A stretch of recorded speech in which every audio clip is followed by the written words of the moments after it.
Discriminant find వచ్చేది ఈ 3 sums కి మనం 5x² - 7x + 9 = 0 ఉంది కదా. దీనికి డిస్క్రిమినెంట్ కట్టే ముందు ఏం చేయాలి? First of all compare it with ax² + bx + c = 0. So a value is what? 5. b value is -7. c value is how much? 9. So formula d is equal discriminant is equal to b square. B square is -7 square minus 4 into a value is what? 5. Kana c value is 9. So finally -7 square into -49 కాదు 49 minus 4 5 are 20, 29 is 180. So similarly what is the answer? -131. -131 అంటే ఏమవుతుంది? Less than negative value కాబట్టి ఏ roots అవుతాయి? No real roots.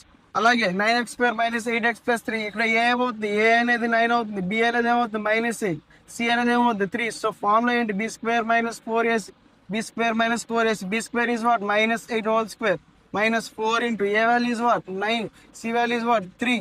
So 8 square minus 8 square is 64 minus 4 3s are 12, 12 9s are 108. So answer will be -44. So again it is imaginary roots. ఏమవుతుంది? Discriminant less than 0 అయింది కాబట్టి ఏమవుతుంది? Imaginary roots or no real roots. Final one x² + x + 1 is equal to 0 అన్నాడు. So దీనికి కూడా discriminant కావాలి. b² - 4ac find out చేయాలి. b² - 4ac అంటే ఏ అనేది ఇక్కడ.